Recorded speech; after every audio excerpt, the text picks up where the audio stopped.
Welcome, Stay Spiritual team, to the year 2024. You made it. Happy New Year. Happy New Year, I guess. Yeah. Well, I think to start this off, we're going to take a look at some predictions from Teal Swan for 2024. Sounds good. And honestly, there's a lot of videos we could have looked at, but I picked hers purely on her thumbnail alone because at least it didn't have a nuclear explosion on it.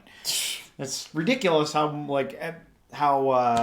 people all they do is foresee negativity. It's like it's only going to get bad. There's like a million videos you can go look up, like positive predictions for 2024. Good luck at finding a video. Yeah. On that, right? It's just because it sells, right? Negativity, man. People. It just makes me think of the term "not with that attitude." I said that once to somebody who was young, and it's like I always think about that. This person that went on to be a successful person. Yeah. And they were like, "We should do this and we should do that," and I was like, "Nah, it wouldn't work because of this." And they were like, "Well, not with that attitude. Not with that attitude. Not with that attitude." Yeah. And that's where two paths diverge. Do you have teamwork makes the dream work attitude? Or are you pessimistic? Not as if there's no good reason to be pessimistic. Yeah. There is. Yeah. But it's whatever. It's New Year's. Woohoo! Yeah, I'm not sure. Let's be hopeful. I'm not sure exactly all of what Teal's going to say here. I'm sure there's probably going to be a little bit of the positive and negative going on here. But yeah, she's an interested. This will be worth it either way. Yeah. Everything she says is interesting.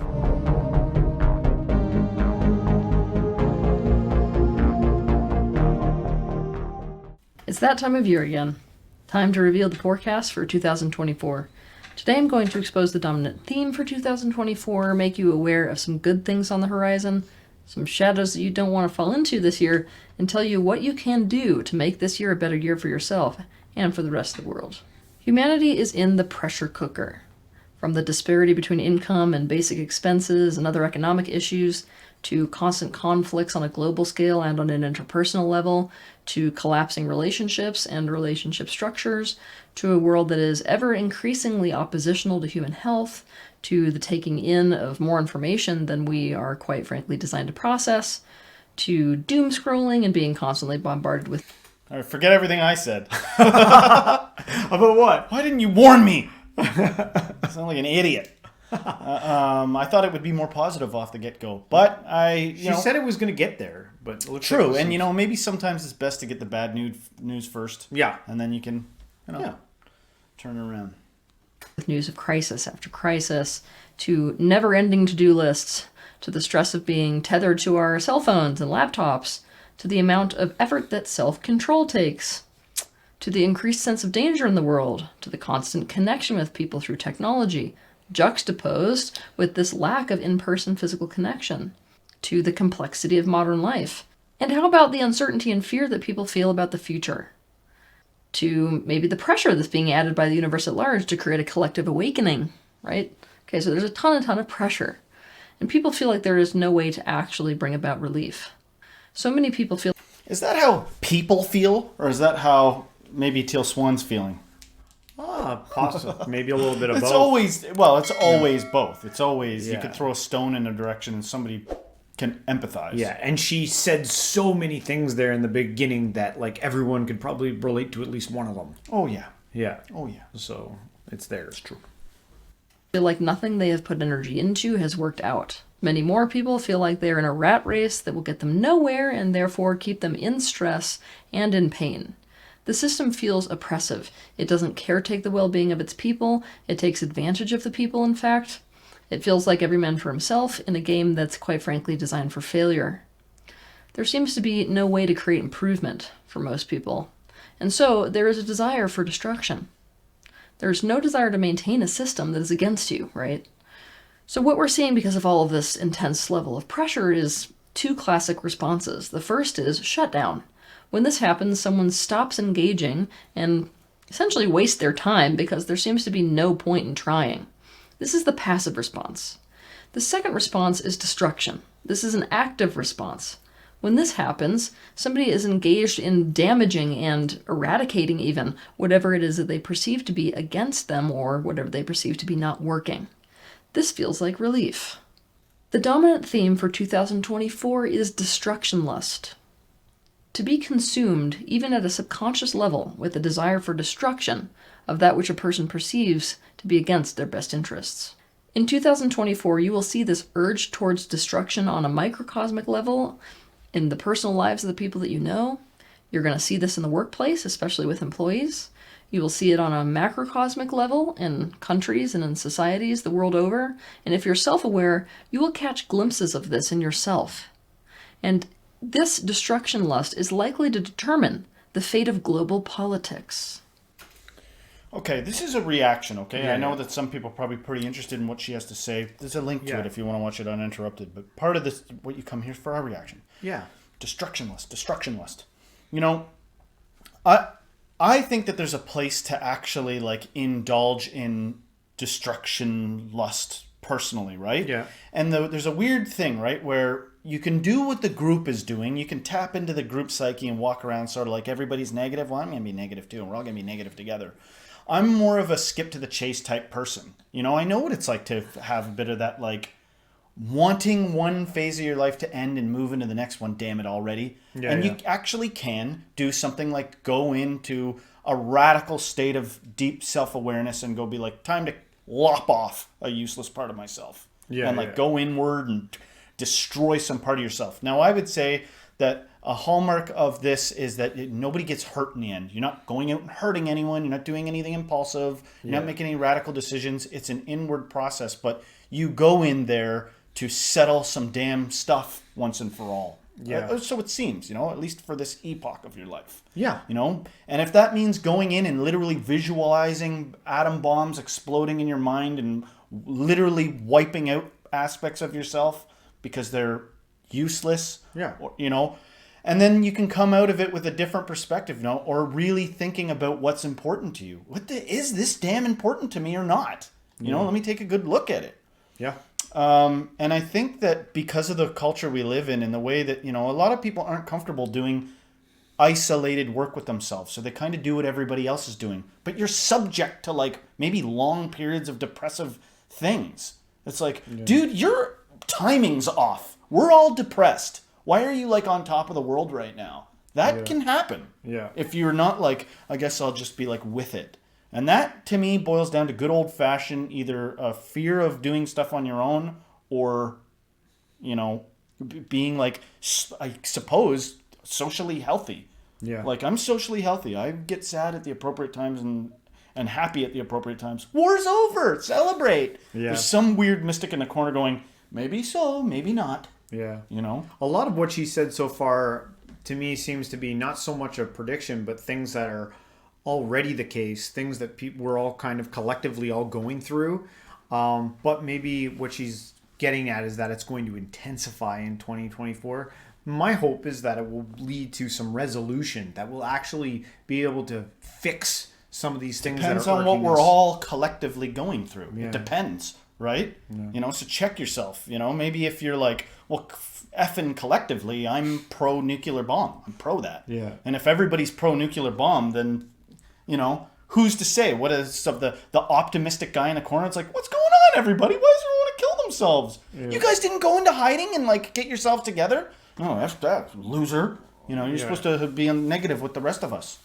You know, think just. Well, I'm not gonna. I don't want that to be the case. So I'm not hoping that that's the case. I don't know if that's the case. But some people aren't honest with themselves enough about the fact that they actually want that. If they had a thought like, I could go for a nuke, I could go for a meteor destroying the Earth because everyone's shit. They can't even fully acknowledge that they do think that. If you do think that and you're like, confess it and go find someone and be like, hey, you ever just want a nuke to blow everything up? And they're like, weirdo, get away from me. First of all, you got the wrong friends. Because you should be able to tell the people close to you almost anything and then, like, get what you're saying. Yeah. You know? Yes, there are collective things we all feel and think or whatever, right? Yeah. But, you know, I don't know. I don't feel that way. I feel like I did feel this way, and I'm coming out of that feeling of things. Yeah. This is the gist of it, you know? Over the course of history, what you see is that when a society feels frustrated and failed enough by the very society that they live in, they tend to elect and or support a leader that promises to create drastic change and fulfill their destruction lust regarding whatever is causing them that frustration and that pain. And these leaders, who are poised to satisfy that destruction lust, are the very ones who instead bring about negative change motivated by self-interest rather than positive change motivated by actual care for the people. These leaders exploit and manipulate the people's pain and subsequent destruction lust for their own personal agendas. Throughout history, people have fallen into this trap again and again, because the relief that destruction promises essentially blinds them to the consequences. And what it often takes to get elected, quite frankly, is the exact opposite of what the people actually need. Aside from this theme of destruction lust, one of the biggest shadows that you're going to see in people in 2024 is endurism. If you want to learn more about this in depth, you can watch my video that's titled Endurism, the Flip Side of Escapism. Endurism is essentially when you stay in a situation that's against your best interests and continue to endure it for any number of reasons, rather than create a change so you're not in that situation anymore. There's something like perverted about that to me. Endurism? Yeah, and I call it something else. I call it like backwardism. This is my experience, is that sometimes you'll see somebody that's so unhappy that this very twisted, gnarled passive aggression comes out, where essentially they start like taking the opposite side of things like confidently, like, you know, they'll say like the opposite of what's just objectively true, and like as if it's common knowledge, you know. And then I've seen it spread, you know, and then it spreads and people are like, yeah, it is, that is true, that like blankets are essentially, you know, something that doesn't make sense, you know. Blankets are pillows, they're the same thing. I agree. I so agree with you. Yeah. Like, and you can see like one of their eyes separating from the other one, like seeing if you're acknowledging their nonsense. You know, like, so now you're frustrated too. Now there's an undercurrent of frustration in the room, and everybody's full of shit because it's polite to be full of shit and say nonsense, and yet create an image of endurism is perversion to me. It's backwardism. But just I also say how you actually feel. I think it's not just one side. That might be one aspect of it, but I would see endurism as too afraid to make a move, that you're enduring a situation because if you take action to get out of it, you're afraid that the consequence will lead to an even worse spot. Which is all understandable. This is entertainment, for God's sake. I understand why somebody would be that way. Yeah. But I'm saying, you know, I'm just speaking for the voice that goes, cut the shit. Just everyone don't be full of shit, and we'll save a lot of time. Yeah. You know, if everybody's like, okay, let's do a census. Who all in the room wants the world to end? You know, and like 5 people lift their hand. Don't be like, I'm not going to do it because I don't want to regret having admitted that later. Just fucking tell on yourself. Shoot yourself in the foot. Be reckless, and let's skip to the goddamn chase. That seems to be the essential problem with so many things, and being like ahead of the curb on things. It's like, I already been through this. I already did it. You know, by the way, you know, goodness is around the corner again. You know, well, then I'm just going to endure it quietly, lest I be a fool. But is that honest? You know, and I do understand that is honest for some people. They're like, I'm never going to be comfortable being a reckless fool. Never. Yeah. I will always choose the reserved path. Yeah. It's just, it can get ugly because when you're suppressed, when you're repressed or suppressed, it can come out very passive aggressive. Yeah. Instead of like something that we all understand. It's like, I don't understand what's going on. You're smiling, but I feel hatred radiating off you. Yeah. That can happen in that realm. That's my opinion, man. Anymore. In 2024, a lot of this endurism will be because of the perception of powerlessness, specifically the perception that there's no way to make an improvement. The way out of endurism is to first recognize that you are in the pattern of endurism and to see that it's not going to get you anywhere. Instead, it's going to keep you in this holding pattern of pain. Disengage from continuing to do what isn't working and follow the path of least resistance. Essentially, you're going to need to live your life and prioritize according to your values and according to your joy. And anytime you run into a perceived limitation, you need to start looking for loopholes and alternatives very quickly rather than keep yourself stuck in the situation. In life, every decision that you make and every action that you take is altering and determining your future. This is true on a global level as well regarding the decisions that we make as a human race and as a human society. But every so often, this truth is magnified, and it is definitely magnified in 2024. This is a very pivotal year. It's a year which essentially dictates our direction and therefore our future. It's a year for decisions. In fact, decisions play such a role in 2024 that it was a contender for the dominant theme. 2024 is going to be decisions, decisions, decisions, decisions, decisions, and important ones. Many of you will notice that you are stuck in a holding pattern in your life, and the only way out of these holding patterns this coming year is to make a decision rather than to passively wait for something to happen or something to change. When it comes to making decisions this year, each and every one of us must gather all the information possible, and this is really important. All the information without only seeking information that confirms our biases. We must deeply know our values. We must evaluate each potential decision from the perspective of how we imagine that we will feel about looking back on having made each potential decision after we are dead. Almost like a life review, but before it actually happens. And we must become as aware as possible of all of the positive and the negative consequences of any decision that we make before we make it. With those few big themes out of the way, here are some more themes for 2024. On a lighter note, the shopping experience is changing, with companies all over the globe switching to online sales with the exception of small boutiques. Many physical stores will be shifting their focus entirely towards the in-store experience. Those of you who like to shop, this is going to get really fun for you. By the way, that just made me think of, imagine you made a website that was, and I'm sure this is not a novel idea. Somebody's done this. But imagine you made a website that is a store, that you've made it look like a small boutique. You know what I mean? What if you recreated that? Like, even when you click on the link to the website, it's like, and you walk a character in, go up the shelves, and then when you pick things up and hold it. Definitely a thing. There's no way we came up with that. You wouldn't even have to add the character walk around. It looked like a cute store. Yeah. You know, and you even limited the items that were for sale. Sorry, we don't sell more than this because it's a small store. And people will be like, it's adorable. I buy shit from there. Yeah. No, that's actually if it hasn't been invented, somebody go do that. Let us know if you did it. Rather than the focus being about selling a product in stores, most of these companies are going to start focusing on selling their brand and their brand experience and their culture and the specific flavor of social element or experiential element that they want to offer. On top of this, 3D printing of clothing specifically has the potential to start a revolution in the clothing industry, one that holds the potential to solve the human rights crisis of sweatshops. That doesn't mean that I'm saying it's not going to create other problems. This is yet another year for medical breakthrough. Although many of these breakthroughs involve the human genome and the ability to customize medication and customize medical treatment according to an individual's genome. There will also be advancements in bioelectrics for things like treating arthritis, and some notable advancements regarding prosthetics, such as the ability to bring sensation of feeling to prosthetics. That's probably chief among them. In 2024, there's a lot of universal buzz around police forces. There will be a lot of confusion and mixed tactics in the police force.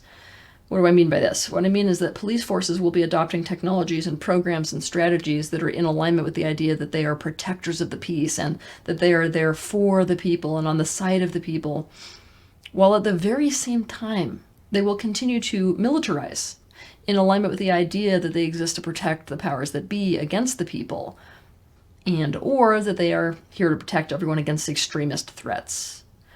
From local interactions between police officers and civilians to more global terrorist attacks, especially in Europe, the contradictory nature of the police force will be showcased and on full display, and it's important to recognize that split that exists in that specific field.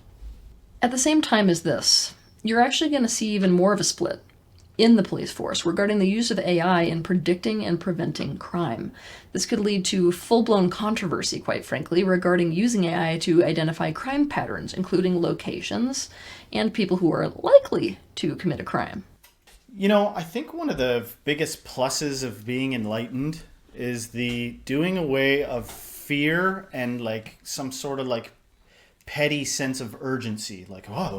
Better do something about something, or well, what will we do? The benefit of enlightenment is not having to deal with that shit no more.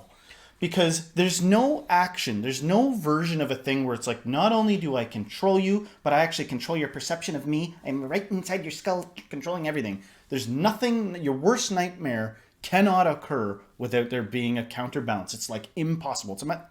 Go do the math. It's impossible. So there's nothing that can ever happen that doesn't yield some kind of like positive thing from it. Ever. Yeah. Ever. Yeah. So people, feel free to be confounded by that. Feel free to go and like give that some good thought. It's worth it in the end.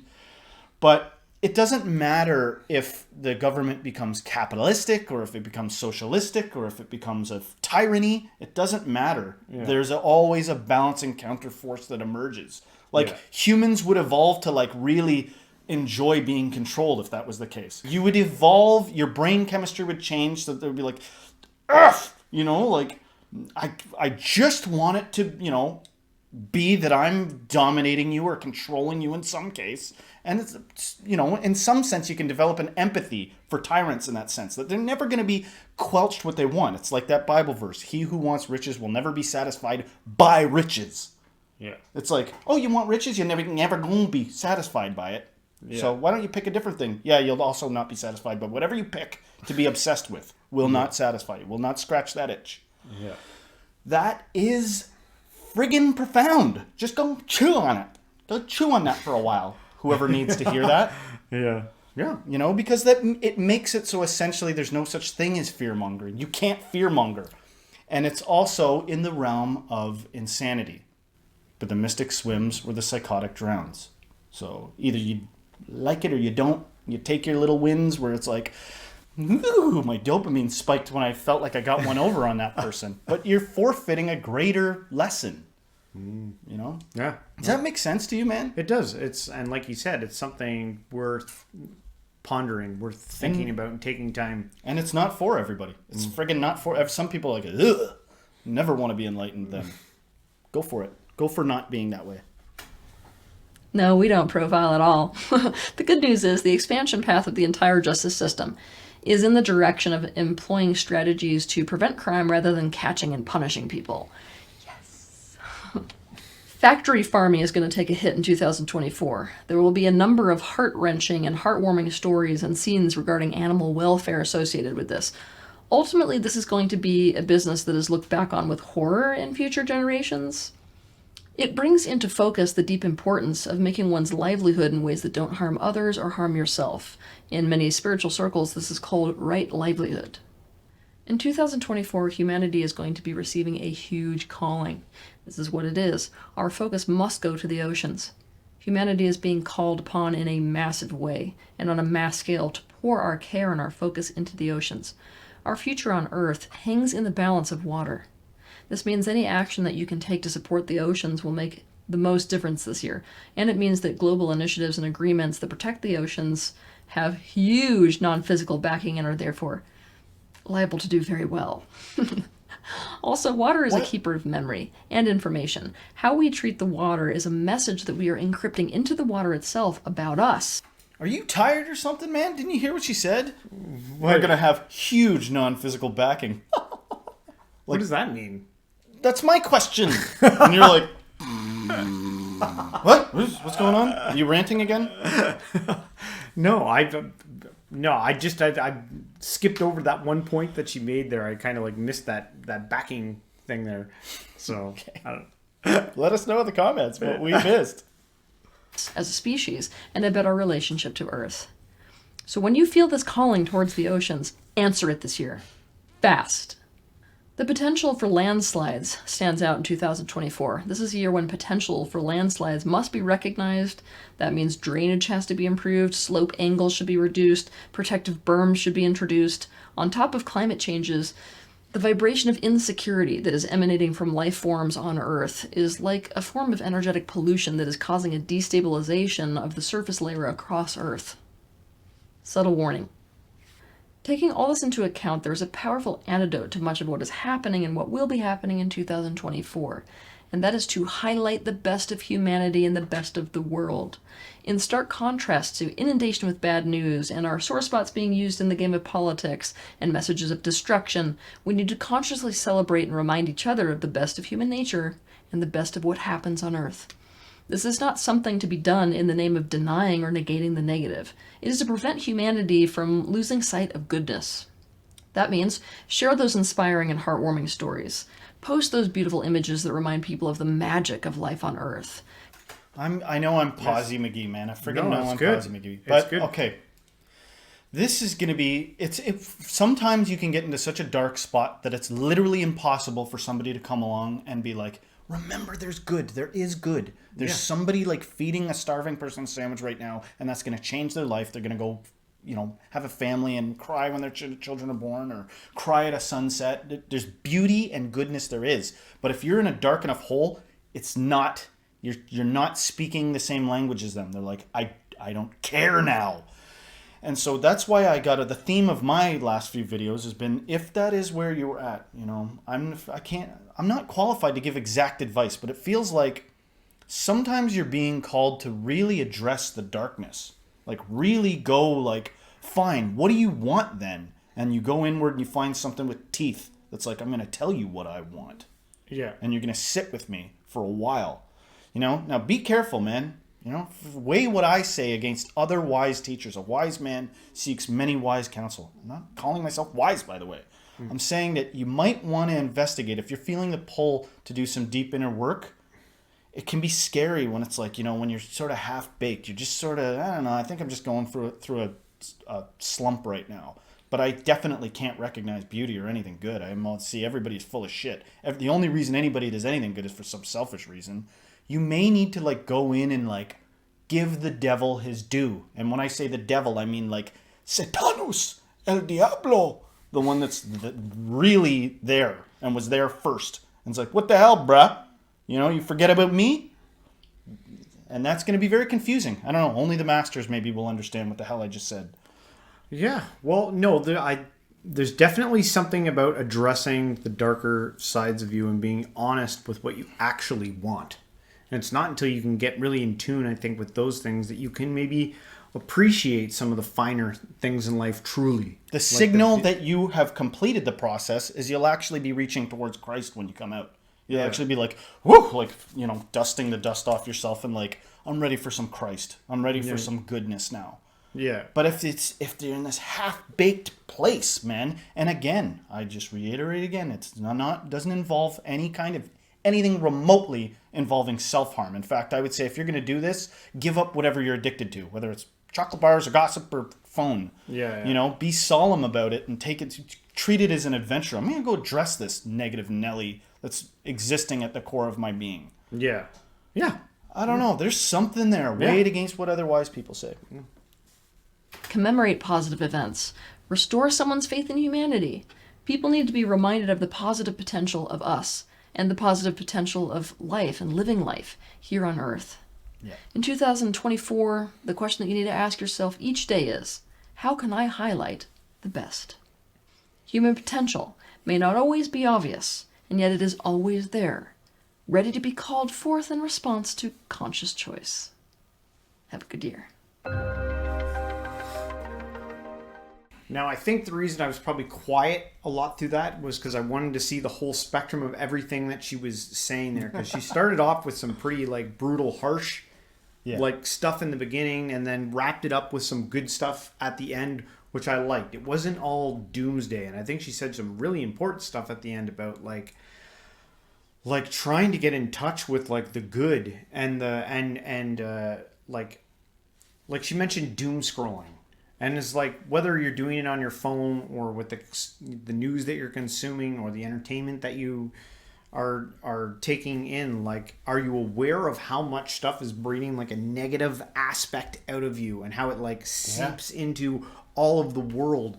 That's a good point. Imagine like turning on the news like on a day-to-day basis, and it was the reverse, where 99% of the stories were all positive and only one story was bad. Can you imagine the like, what the hells you would get? You'd be like, yeah, I know. Am there something wrong with me, man? Yeah, I remember life being different. Every time I check out the news, it's like, it's always telling me something good. Yeah. Why is it always telling me something? Can you imagine that? Or always a side, like a jokey thing, like, and a goat was rescued from a river. Okay, that'll close it for us today. Even though 90% of what we talked about was horrifying. Yeah, because I think the negative side of things is like low-hanging fruit. It like, for some reason, It does something to our carnal nature. Why do we gravitate towards? Why do we like a juicy, negative, bad story? Is it because it makes for something good to talk about at the next meeting? Are you an individual or are you a social collective? Nah, man, I blend in with the group pretty easily. Sometimes I'll see somebody that's like faces like this, and they're like on a lazy boy with a beer watching sports, and they'll be like, "You're a clown. You're an effing clown." I'm like, I think I'd rather be a clown than you. And they're like. Pfft. And from their perspective, I am a clown, and they are like what an actual man is like. And they've got their buddies or they're like with them, like, we're not animated. I gave up being excited about life when I was 4. Like, you win, I guess? What is that, you know? Yeah. And the judgy character that you see coming out of me is false. It's wrong. You're not supposed to judge anybody for where they're at. Yeah. But you can observe where people are at. You can be like, you know, where am I similar to people and where am I different than people? Yeah. And so obviously there's something about people that still there's a market for being 90% negative. Yeah. There's still a market for that. Oh yeah. Yeah. But I agree, I would love that. You know, there's an opportunity here for somebody to be kind of entrepreneurial. Yeah. We made a news thing that's 90% positive and only 10%. We add in a little negative story at the end. People would be like, what the heck? What the hell? You know, try it. And, you know, the only reason somebody wouldn't try it is because, like, is there any money in it? Yeah. Well, then, nah, get real. This is the real rules of life. Everything's got to make money at the end of the day. Maybe, like she said, maybe there would be a shift in us and we'll start to, you know, evolve into that direction. Get over it. Having things in, like, first of all, get over it by doing it well and accomplishing it. That's probably the best way to get over something. If you got a lust for money, if you're lusted by that, then go make it so you can see that it will not satisfy you. And then you can start the first commune and be like, welcome other people that saw that money doesn't do it. Yeah. But some of us don't friggin' need to do that. We're like, I can see from here with the little I've already achieved that it's a dead end, man. Yeah. Why do I got to go all the way down there? If that's you, then be bold and you know, trust some of the conclusions you've arrived at. The last thing I would say, now that, you know, we're going into 2024 now, do you have any predictions for 2024? Predictions. You say your predictions first. My predictions are all positive. I don't have any soothsaying skills, but I'm saying that it's only going to be good, baby. If I have to make predictions, man, I think AI is going to be a strong positive force. I think it's going to help us with a lot of negative things, and it's just going to continue that evolution. I think where it left in 2023 is rising to the top of things. It's going to continue as a force to be reckoned with going into 2024. And if we can use it consciously, I think it is going to produce something awesome for humanity. I actually, that's good. I hope that it's what you just said. Yeah. Yeah. And I think if I would say this, I would say for the first half of 2024, I tend to agree with a lot of what the spirit of what Teal Swan said. Some of the specific things about it, you know, she might even say, get loose with the specifics. But I agree with a lot of what she said. You know, if I think about it, she's probably onto something with a lot of those predictions. And I'm hoping that by the tail end of it, it leans more to what you're saying. Yeah. Because, it does seem like people are not done yet with this fascination with destruction and things, because life is frustrating, and when things are getting complicated, it becomes unbearable. It's like, this is unbearable. The government is never not in some confusing, deceptive place. You know, am sick of it. I've been on the holidays all week. I'm fat and sick, and hedonism didn't heal me either. You know, so it's just back to work. You know, just blow this sucker up already. Nothing's working. But in the end, you know, hang in there and remember that you just, like, there's always something you can do. There's always something you can do about it. Try to be wise about that. Yeah. Well, we'll close this one out, guys. Hopefully you liked our reaction video to this. If you did, don't forget to hit the like, subscribe, share this with a friend, and everyone, until next time, stay spiritual.